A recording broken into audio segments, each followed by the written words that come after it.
I do think we should take care of the earth, but we're never going to restore it back to like. That's exactly what Revelation is about. It's like it ends at some point. Yeah, but it was biblical. God said, "Work the land for 6 years and let it rest 1 year."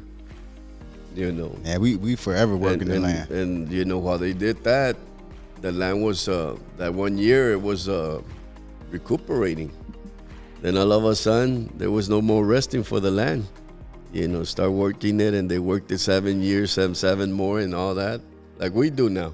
Yeah. You know, so. Yeah, but I think part of it was like, again, but when you do that, you have to follow all of the laws, the natures of laws. Like you're talking about, I don't know, Adam and Eve, and you go back to it. Like if you're gonna go to the 6 years, 7. That means you either have plenty of stored up, Right. or people die off. Yeah. I mean, it'd be kind of interesting. I have no idea, and I haven't done enough research on this. I have no idea what the Bible does with the elders. Like I don't know, though. I mean, they lived to be an old age. I mean, there was a lot of them. I mean, when you read it, they were pretty old in the first few generations, and then it kind of started dying off there once wars started happening and more things like that. But I don't know. It's always interesting. Yeah. All right, so we are what? John chapter 9. So welcome to the No Name Podcast. I have no idea if we're keeping that in or not. Yeah. But we're on John chapter 9. Make sure you hit the like and subscribe button. Hopefully you've been keeping up with us, which is kind of interesting. We're talking about medicines and stuff like that, and this is really all about a blind guy. I don't know where you guys want to start off, but basically Jesus is here, and he sees a blind man, and it's interesting that his disciples ask him this, because I feel like he's healed people. We don't always get. We know that when he was in certain places, he was healing people. When he was healing the 5,000, he was healing the sick and stuff. And we have no idea what kind of sicknesses or what he was healing them of. But it's like all of a sudden they pass this blind guy, and it's like it triggers something in the disciples to ask him, who sinned, this man or his parents, that he was born blind? Because it's not. Like, I almost feel like this may not be Jesus' first time healing a blind person, but I don't know that for sure. I'm pretty sure it wasn't. But for whatever reason, this time now, all of a sudden, it triggers the disciples. Maybe they're getting more comfortable with him, and now it's like, okay, let's ask this question here. Yeah. And I think Jesus' answer, it says, neither this man nor his parents sinned, but that the works of God should be revealed in him. Must work. Wait. Why I said it was not because of his sins or his parents' sins. This happened so the power of God could be seen in him. Yeah. Right. So, but my question I got like tons of questions. So my question is like, why would they think that he sinned? You know, why would they think that he because he was blind that he sinned? Like, well, because why would they think that he was born that way though? So they say, oh, so you must have did something to be blind. Like, you shouldn't be blind. I think part of it is, you know what I mean? Like, yeah, well, part of it was Jewish law and customs, right? If you sinned, it passed on to 7 generations pending the sin. So to their thoughts, they're thinking either him or his parents, or could have been further down, someone sinned that caused this person to be born blind. Like, okay. Because for them, and even a lot of times for us, we think we should all be born perfect. Like, but that's not the case. I mean, we know that. But yeah, because there's Christianity that believe that if you're serving God, you shouldn't get sick. You know, you shouldn't go through nothing. Who told you that? You know, and they think, and so if you get sick or something, the first thing they think that you sin. You know, you brought that upon yourself with you cursed yourself, in other words. Yeah. You know, when life is life, sometimes there's no reason why it happened, not because you sin. Sometimes, it's just the body, Yeah. And, yeah, go ahead. But it's interesting, that they ask him that question, who's the one that sinned? And Jesus said, none of them. None of them are in fault. And I think it was a good question to ask. And I quite honestly, I think they were starting to get to the point where I think Jesus was starting to push. It's not about circumstances and outcome. It's about who he is. Like, Ultimately. here's the thing, that they're trying to tie sin to a physical attribute. Right. Okay. Right.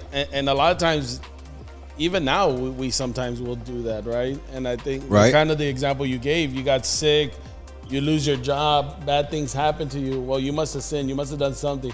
Even ourselves sometimes when we fall into bad days, God's cursing me. Oh, yeah. You know, we all go into Definitely. these different things, and sometimes we don't look at it as, you know, I think one of the interesting parts is the way Jesus phrases it, because here's a hard thing to swallow. He says, neither this man nor his parents sinned, but that the works of God should be revealed in him. I must work the works of him who sent me, while in its day, the night is coming when no one can work. As long as I am in the world, I am the light of the world. And I find, basically he's saying this man is blind so that I can show my power.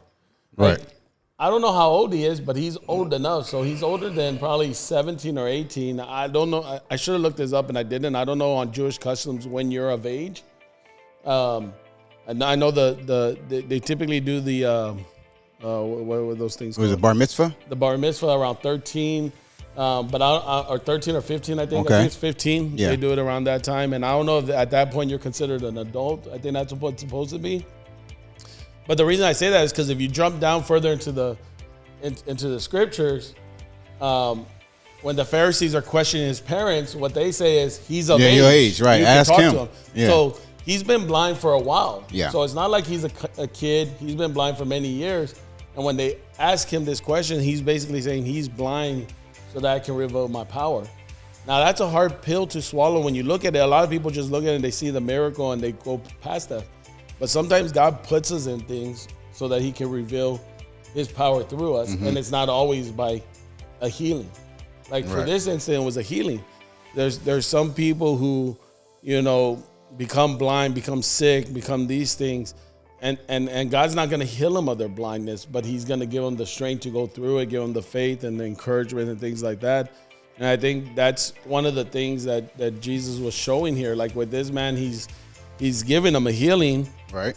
But at other times, it's not always going to be a healing. Like how many other blind people were there around there that had nothing to do with a sin or anything, but they're just merely blind. Right. And Jesus is not going to heal them. Okay.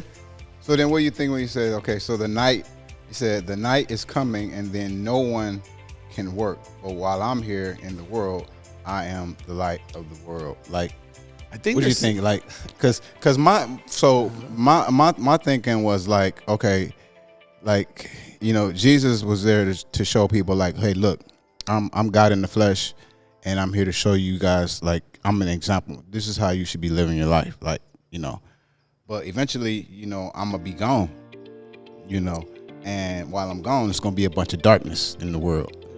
Like, if you look around now, like, the world is just, it's crazy. I mean, just yesterday they had another, and this is completely off subject, but they had another a shooting in a mall in Allen, Texas. Oh yeah. Yeah, and so I don't know, man. I mean, and he's saying like, you know, we need to carry out the task, you know, assigned to us by the one who sent us.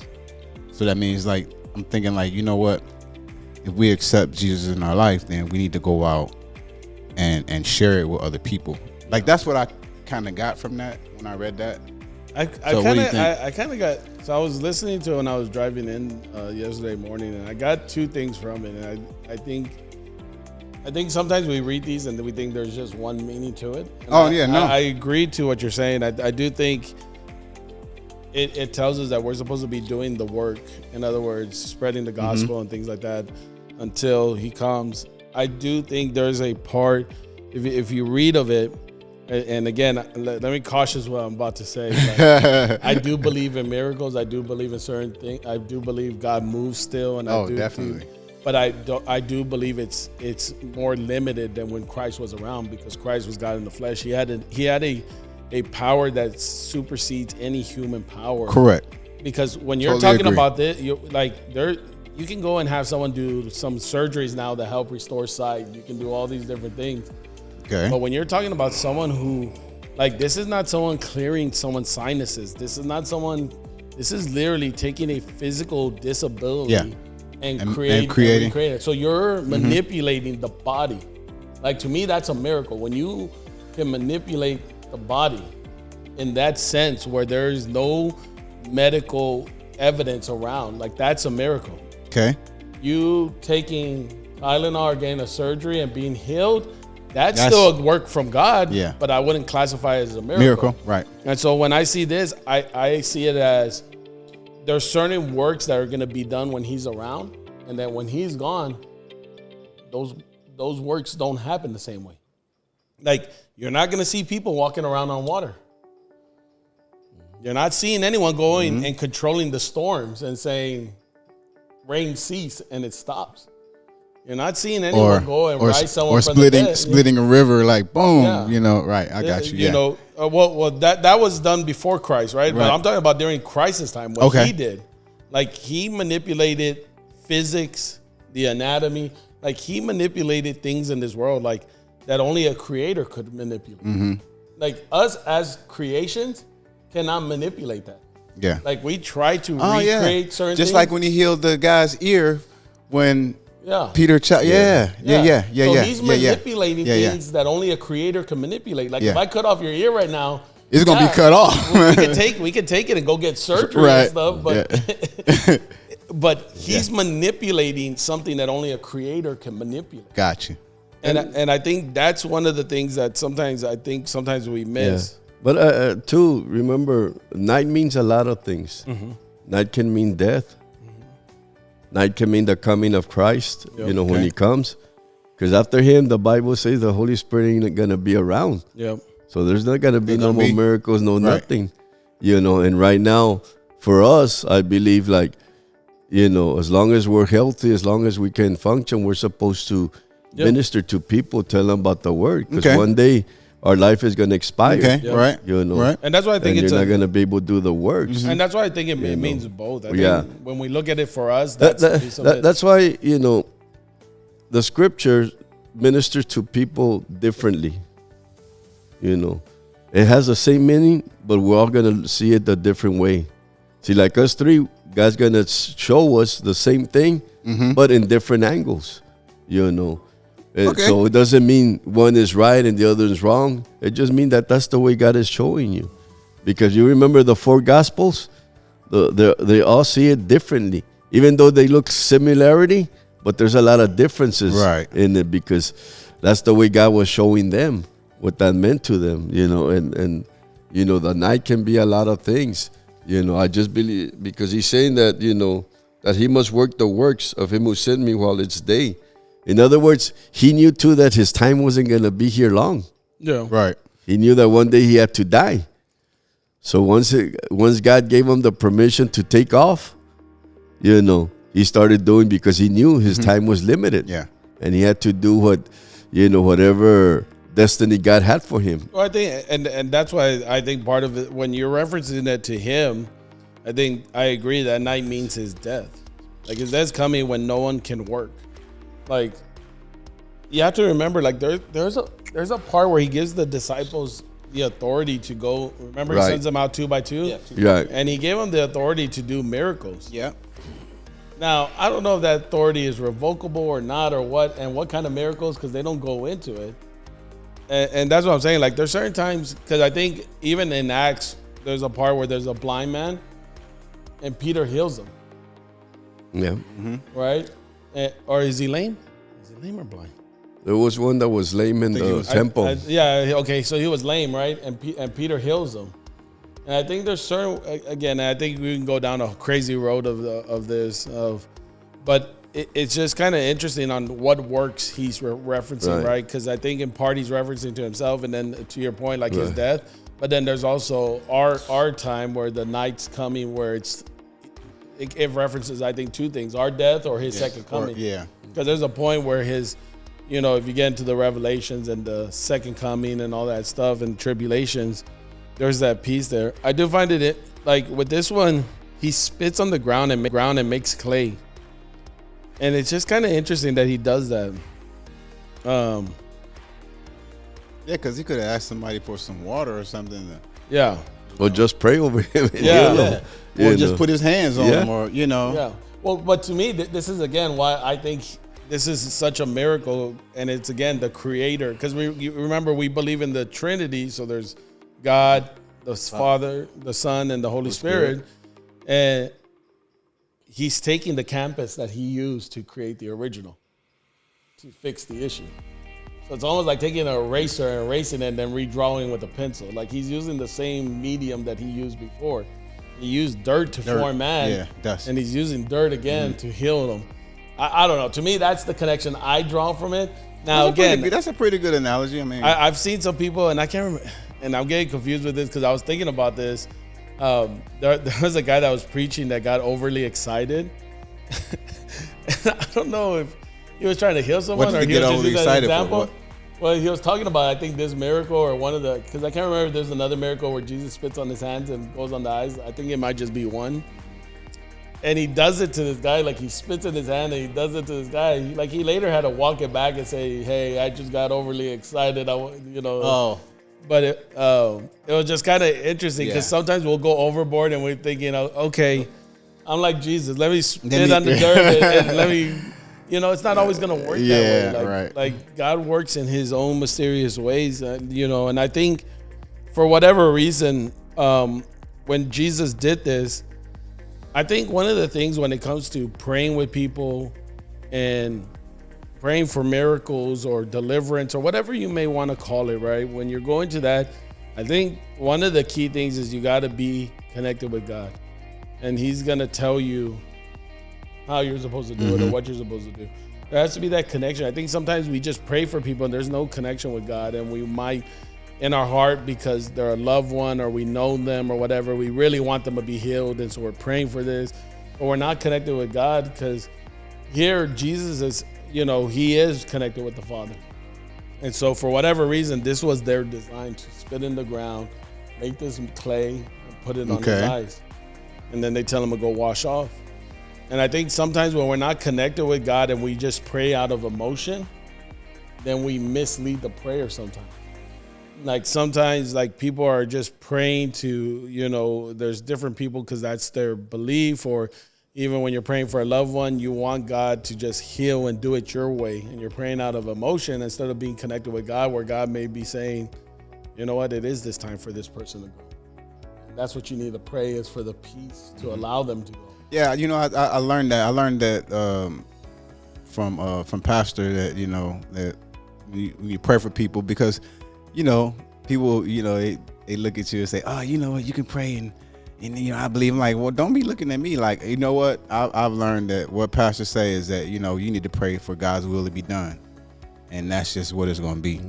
If it's God's will to take this person, then God's going to take them. If it's God's will for this person to be healed, then this person to be healed. If it's God's will for whatever it is, we just need to learn to understand that it's going to be God's will ultimately. Is that now we want to treat Jesus or God as a butler? Yep. Yeah. We demand. Yeah. I that just saw a he has video to about do that. it, Yeah. Because it's funny when I'm reading this chapter, they accuse someone of working on the Sabbath. That he shouldn't be doing no miracles. Yeah. But yet they're counseling and working with the people that came and accused Jesus. Right then, yeah. Yeah. Instead of saying, what, even this think is the about it like Sabbath, that. wait Yeah. till tomorrow and then come bring your Yeah. complaint because Yeah. we can't do no work. Yeah. Because their work probably wasn't physical work. Their work was, like a pastor's work or an evangelist or a teacher, So they, and so they were doing all this, trying to figure out what Jesus was or not. Yeah. Accusing him and all Well, that. I think here's the interesting part of all of that is because I think sometimes we look at the Pharisees and we throw them under the bus. Yeah. And then we forget that in Acts. But they were divided though. Yeah, that's what I was going to say. In Acts, Yeah. they talk about some of them following Yeah, them. they were divided. They talk about Jesus. In the last chapter, we talk about how some of them were starting to be convinced by Jesus' teachings and started asking them more. And then Jesus kind of pushed them to the edge when he started going into the whole Abraham thing. But here you have it, and it says, and to your point, that's what they're accusing of the Sabbath. They say, therefore, some of the Pharisees said, this man is not from God because he does not keep the Sabbath. Others said, how can a man who is a sinner do such signs? And there was a division among them. Now, I think they were divided if he was a man that came from God. Right. I think they might have still been aligned on, was he actually the Son of God? Right. Because I do think some of them believed he was a great rabbi, he was a great teacher, a prophet. I think some of them were still struggling, was he actually the Son of God? Because, and I was struggling with this because as you read it, and it's interesting, like this young man becomes Jesus' defender. Like Jesus does this miracle, and you really don't hear about Jesus till the end of the chapter. Like it's him this guy, arguing with the Pharisees. Right, he's going in on them too. He's like, when they come to his parents, they try to go to his parents to see if they can, and here's the thing: his parents and throw him under the bus. You're at 20, right? Well, you're at 20, they right? say, hey, he's an adult. Talk to him. Yeah, they send him that way. blind. But I find verse 22 interesting, where they said his parents said these things because they feared the Jews, for the Jews had agreed already that if anyone confessed that he was Christ, he would be put out of the synagogue. Right. Thrown out of the church. So here's the thing. So it's already, he's made the claim. They've heard he's make the claim that he's the Son of God. Right. He's made it a few times now. Yeah. Started off in Samaria making it. We hear it. We hear him somewhat referencing it and then somewhat making the claim. And you see this. And so now the rumor's out like, hey, if you believe this. And I find it interesting that the kids just like give God the glory. We know that this man, that's what I was gonna say. Like you said, God should get the glory for this. Yeah. But how can they say Jesus is a sinner though? Like, yeah. But I find it interesting. Like this young man says, whether he's a sinner or not, I don't know. One thing I know that though I was blind, now I can see. Yeah. And he's basically just saying like, I don't know what this man is, but he healed me. That's all I know is I was blind and then I see. And I think this is a good correlation because here, a lot of times I think that's even today, right? Some people hate tying the scriptures into, but we always got to look at it like for not directly connected. But here's the thing. A lot of us, and we've talked about this several times on the podcast, when we come to Christ, a lot of times we're coming with an ailment, an issue, a problem. Mm-hmm. And so we're coming to Christ to heal us of that problem, right? A marriage, whatever an addiction, it is. Or whatever it is. Mm-hmm. And when you come and he may help you through it, he may even heal you of it. But he might not. And he might not. But a lot of times it happens and all you know is you were one way and now you're not the other, but you don't know who he is. Like here, the young man still doesn't know, because if he knew he would have said it, because he sounds pretty bold right now. But he doesn't know who he is. He's not saying, I don't know if he's a sinner or not. But he's like, all I know is that he did this. Then he had to go back and tell him, look, I told you once. Yeah. Didn't you listen? Like, why you didn't hear me the first time I told you? Then they want to accuse him of becoming one of his disciples. And then they like, you know what, get out. You got to go. He actually accused them. Like he throws it back at them, and it's funny. Like you were saying, like he's like, you want to hear it again? Do you also want to become his disciples? Yeah. Like, you want me to keep telling you guys so you can become his disciples? Yeah. Which I think was a fair point because again, there's a little disagreement in between them. They're not sure what to think of Jesus, and so they're questioning inside. And it's a natural tear inside of themselves because they've known the law, they've known these traditions for years. Now you have Jesus here. And so I do think some of them wanted to become his disciple. That's why they wanted to know more, but they were still afraid because of the culture and the nature of it all. And then they throw it back to him and they're just like, no, we're Moses' disciples. And we know that God spoke to Moses, as for this fellow, we do not know where he is from. Mm-hmm. And that's what I find interesting, that they know that God spoke to Moses, but they only know this after the fact. Because if you go back again to the story of Moses, when he first goes back to Egypt, they don't believe that God spoke to him. Remember, Moses asked God, like, how am I going to convince these people that I'm from you? And he's like, here are the signs you'll show him. He gives him the staff, allows it to come into a snake, puts his hand into his coat and brings it out. It has leprosy and goes back in and it's healed. Like he has these signs that are supposed to allow him to show that he was sent by God. And that's when the people start, but they didn't believe him at first. And then it took a while for them to believe that he was. And then throughout the 40 years, they would always doubt when things went bad. Yeah.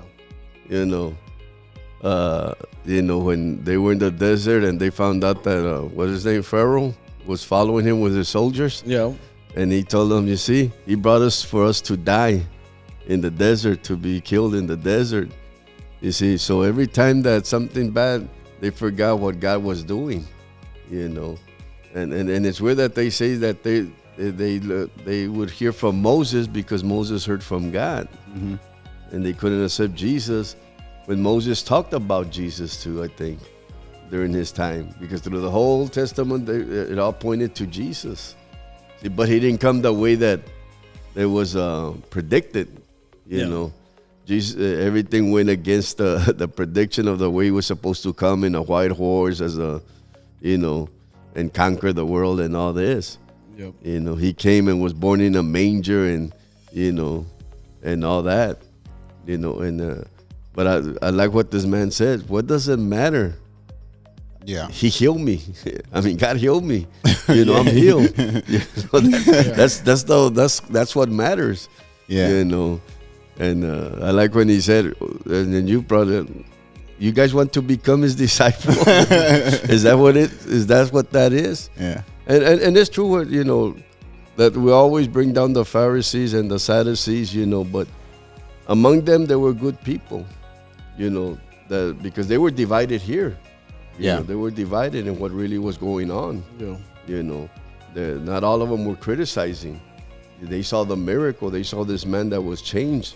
And not only by him, because the neighbors and all that started testifying about him. Yeah. Even his parents, when they asked him, is this your son? Yes, it's our son. The one that was blind. Well, I think, even into, to your point, if you tie it to today, and I don't mean just now, if you look at the U.S., I mean, the America way of Christianity, and even just over the years, you see a lot of people who fall into tradition, right? We got so many different denominations, got so many different traditions and things like that. Yeah. That sometimes we can lose sight of the right way, and we get stuck into traditions and denominations and things of that sort, and we forget that the whole thing is a relationship with Christ. Yeah.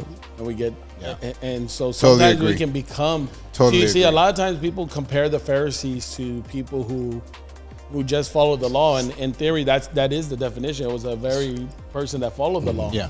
But I think you can have modern day Pharisees, and it's not about the law. It's just a matter of they're so used to following their traditions. They're so used to following, and they forget the heart of it. Not that those things are wrong. Again, you look at Jesus. Jesus never said that he came to abolish the law. He just came to fulfill it. Mm-hmm. Yeah. And the same thing that Paul ended up learning through his life.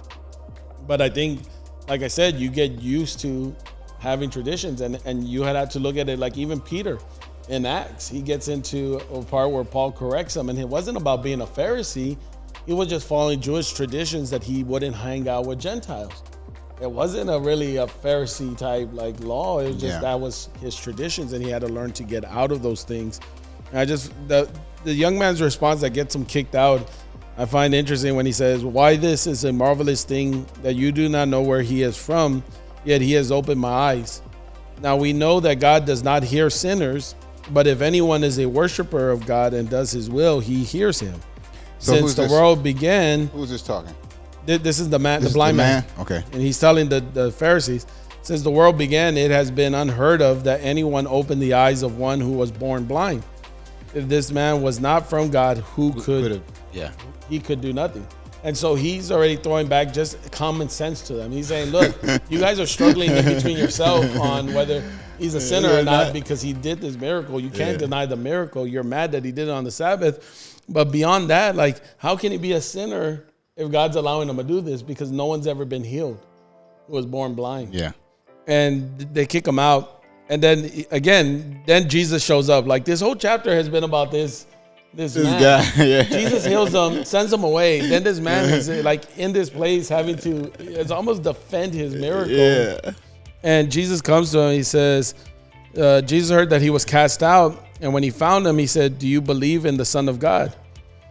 And he answered, absolutely said, did, yeah. Who is he, Lord? Yeah. That I may believe him. So I He find this absolutely exchange believed it. interesting Yeah. because he's like, I still don't think he knows, like, if you read this, you would think in the last piece that you read, oh, he knows that he's the Son of God. No, No, he but he doesn't did know it. that, but he knows that he's not a sinner. Yeah. He knows there's something special about this Yeah. man, Yeah. but he doesn't believe him to be the Messiah just yet. Yeah. And when he says, and Jesus said to him, you have both seen him, and it is he who is talking with you. Then he And said, Lord, I immediately, believe. He said, Lord, I believe. And he So worshiped that him. let you know. Yeah. Yeah. And I find, again, like I said, I find it interesting on all of this because here, again, I think sometimes it shows us the cycle of understanding the relationship with God. Like a lot of times we can come to an altar, we can come to whatever it is and have this prayer and ask for forgiveness and do all these things. But yet it takes time to know who he is. Like we may know that he did a miracle in Yeah. our life. I can agree but with that. we still don't know who he is. Yeah. And I think sometimes that gets confused because he did one miracle in our life. People get stuck on that. And they Right. don't ever get to Right. know him. Right. Because we always want to concentrate on the major miracles, you know, the wow miracles, what they nowadays say, you have to have a wow factor, you know. But every day God does little miracles. Shoot. Just like today, You he waking woke up. us up. Yeah. You waking up. And then he brought us safe to church, Yeah. you know. And you know what I find it?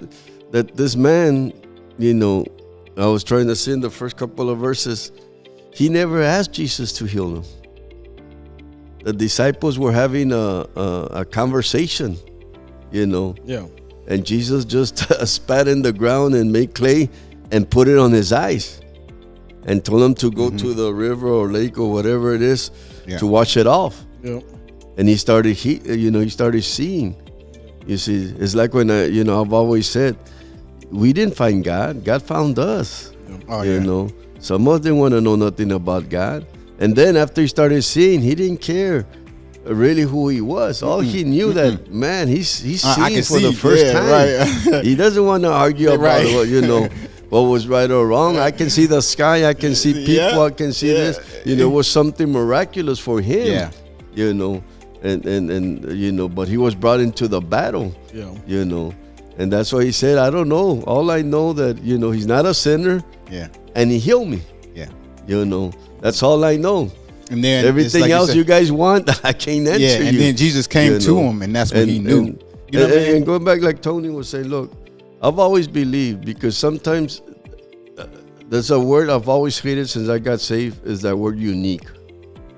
Because a lot of people use it. Oh, when they God is using them in certain amount, like they're unique.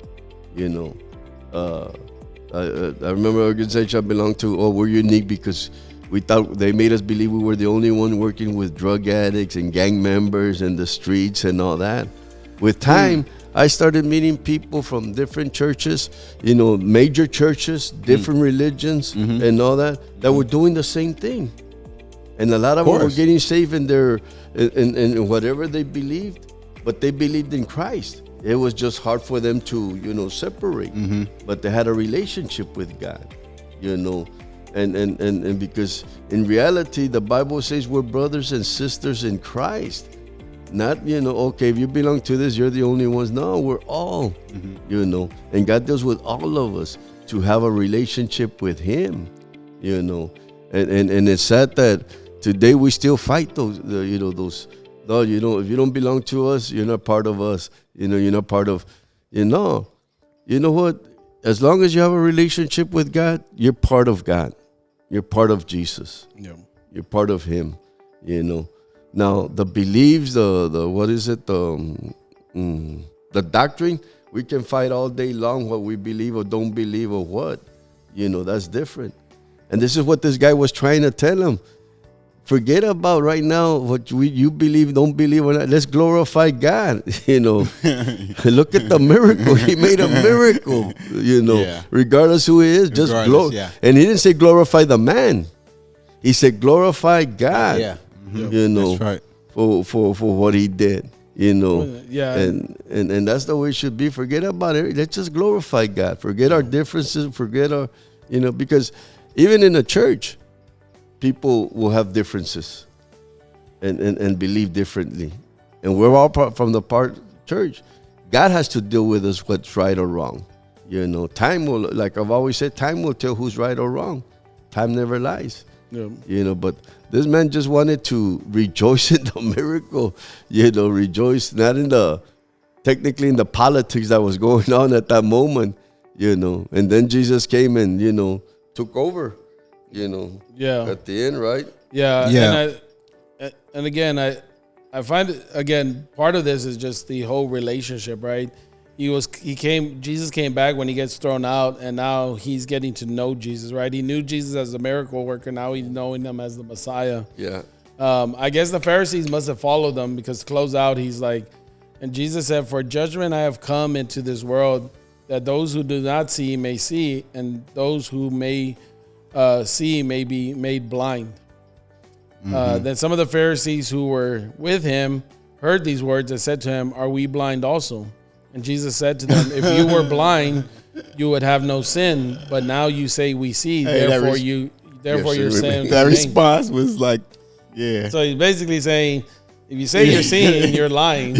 Because you don't want to believe what's in front of you. Yeah. Right. He said, so if you were blind, but again, with Jesus' words, and those who see may be made blind. Like, I think that's one of the things that I think we miss in that.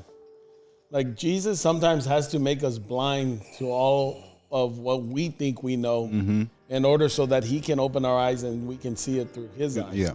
Like, a lot of times, whether you're raised in the church or you were in some kind of Christianity for a while and things like that, or have been in a organization church for a while, again, it's going back to the thing we were talking about. You can get stuck into a tradition and things like that. And I was listening to this podcast the other day and didn't agree with everything they were saying, but there was this one piece that this guy was talking about, that he did an altar call, and this guy who had been serving the Lord for 30-something years, 40 years, came up. Like, his family were now serving in the church and stuff like that. And he came up and like his family asked him afterwards, they were like, hey, we heard you went to the altar call. You understand, like, that was clearly a salvational altar call, like someone who needs salvation. Like, you said you were saved for 30, because he told his kids this story that he got saved 30-something years ago at a church and whatever. And the guy said this, he said, I realized through that preaching and what the Holy Spirit was dealing with me is that first time I went to the altar, I gave my life to my denomination, not to God.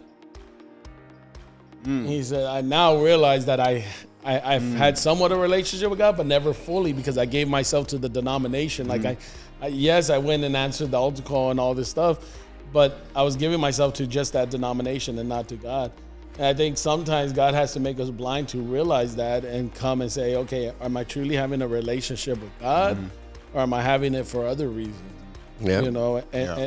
And I think it's something that he did. If you look at it for our whole world, like, he calls us all blind. Because we all think we see. Even if you're a sinner and you're in the world, you think you know what's right and wrong. You think you know, that's one of, like, not to get into, well, we always have to get into it. I mean, quite honestly, if you look at today's politics, the culture around, everyone feels they're right.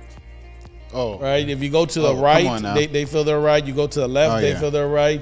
You can talk about any single thing, abortion, man and women, transgender, whatever topic you put, both sides think they're right. Yep. You see? And that's the thing, like, we all think we see. It's interesting that, and I think this happens every generation. I think just more with social media now, you see it more. With every generation, they come and they think, okay, we understand it better than the previous generation, so we're gonna help them see the way, right? If you go, I mean, look at it. You go all the way, you know, to the hippies. The hippies thought that they saw a new way of life. That was love, nature, and you know, and they thought they were gonna show the world the new way of looking at it. Then you had the 80s and the 90s, and everyone's always thinking they have a new way of seeing life. And that's the thing. I think when you look at our world, we all think we have a new way of seeing life, and we're trying to see it. And it's not until God comes and makes us realize that we're all blind until He clears us and sees and helps us see. I think the problem now is, you know, you're right and all that, but I think now what happens, because you see a lot of fights, a lot of riots, a lot of things going on, because it's a time that people want to force their belief, force what they think is right. Yeah. You know, when Jesus has always made it a choice. You know, when He told His disciples, if you want to follow me, He didn't force them. He asked them. You know, and now, you know, you see all this fighting, you know, from the right, the left, you know, politics and all that, who's right. Instead of uniting, okay, you lost, I won. Let's work it out so we can make our city better. We can make our neighborhoods better. Isn't that the way we've always been? Yeah. I mean, but now it makes it more obvious. Now they fight. Now you can now you can see it more. But I mean, and it's weird. If you go all the way back to the Vietnam War, like we were a divided country, right? We should have. Yeah, but now they want to force you. You see it more obvious because of technology and all that. Yeah. Before, America would laugh at the other countries like Guatemala and all that, because they would fight when they were having their own, you know, the politicians were having their own meetings like they do here in Congress and all that. And they would start throwing fist fights and all that, and, you know, tell them, no, you guys should work it out civilized and all that. Now they're laughing at us because we're doing the same thing, you know, and, you know, and everything, you know, it evolves with time, you know. And the only thing we have is Jesus, you know. Get our relationship with Him, and He will show us what's right or what's wrong. Yeah. He will show us how to live or not, you know. And you're right. I mean, I do believe in the ministry. I do believe in the church. I believe that they're part of our lives. But I've always said, the name of the church, the name of the ministry does not save you. It is Jesus. The church is supposed to lead you to Jesus. Yep. If it's leading you to the church name, if it's leading to the ministry, then there's something wrong, because it is Jesus that saves, nobody else. I think that's why. You know, I think that's why Jesus was saying, like, He came to make those that see blind. Like, I think, right, without Christ, we all think we see a certain thing, and again, we may see our own truth, we may see our own right and wrong. And I think, again, it goes back to the whole Garden of Eden. Like, that's why we weren't ready to have the knowledge of good and evil, right? Because we see it our own way with our own biases, our own thing. And that's why I believe God has to make us blind so that we see it His way. Because a lot of times when we see it His way, what's right and wrong is not what we want it to be. Yep. What's truth is not what we want it to be. And that's a full struggle when you literally have to come and say, you know, this is the truth per God. I may not want it to be that way, but this is what it is. Yeah. And it comes with a lot of different things, you know, and I think that's why God always has to make us blind and then open our eyes to see it, so that, because again, human nature, and it's something you said, I think the last time, we're selfish. Like, our selfish nature wants to see right and wrong the way we want it. Yep. So we don't feel guilty about the stuff we do. We don't feel ashamed or bad or any of that. And the same thing with truth. Like, we want the truth to be the way we want it to be, because then it makes life easier. For us in a certain sense, versus that if we have to live it by God's truth. You know, even the Pharisees were doing it. They were making their right and wrong. They were making, like, their truth and their right was that no one should work on the Sabbath. But again, we've talked about this before. I think the law of the Sabbath was made for a different reason. It wasn't just made to find people right and wrong. It was about setting time aside to have that relationship with God and be focused on Him. I think that's the thing that most of us spend our life as a Christian seeing what others are doing, if they're following Jesus right or not, or what they believe or not, you know. And what's very dangerous of that, you're losing your relationship with God. Yep. You know, like I said many times, I remember one time I had this guy, and we would have prayer in the church right before service. And this guy always, every service, he would go into my office and tell me, you know what, this guy wasn't praying, that sister wasn't praying, this wasn't praying. Till I asked him one day, well, what were you doing? Well, I was praying. Doing? How were you How praying? You doing that? If you were looking at everybody else. Right. I said, don't worry about them. You worry about your relationship with God. Do you come to pray for God, to talk to Him? Or do you come here to look at everybody else if they're praying or not? It's like I've always said, we're the mailmen. My job is to deliver the mail when God tells us, when we preach and teach and talk, like even now. But at the end of the day, I have to concentrate on my salvation. I have to concentrate on my relationship with God, mm-hmm. and how I'm living and how I'm allowing Him to guide me and to change me. Yep. Because if I concentrate on everybody else, I can lose. I can lose out. Get it? Yeah. I can lose out because I'm gonna get so sidetracked that, it's not good. It's not good. So, that's why I believe when Jesus told them, you know what, you have to be blinded to, because if you're seeing, that means your sins are still there. And blind, you have to depend on somebody. But. Jesus has to sometimes put that clay in our eyes, spiritual eyes, and we have to wash it with His holy water, for Him to make us see how we're living. Because I do believe that firmly. There's a lot of people that's why they're miserable, because they're following the ministry, they're following the pastor, they're following evangelists and all that, which, a man cannot save you. Sooner or later, that man is gonna hurt you. Because we're not perfect. The only one that was perfect was Jesus, So our job is to lead them to keep their eyes on Jesus and to follow Jesus and let God deal with them in the same way, because I've seen it happen where they want to force, no, you got to believe this way. This is the way it is, You can't force a person. If it's come force, they're going to be miserable. Mm-hmm. All right. I think that's it for chapter 9. Thanks for joining us. Hit the like and subscribe button and pass it to others. Deuces.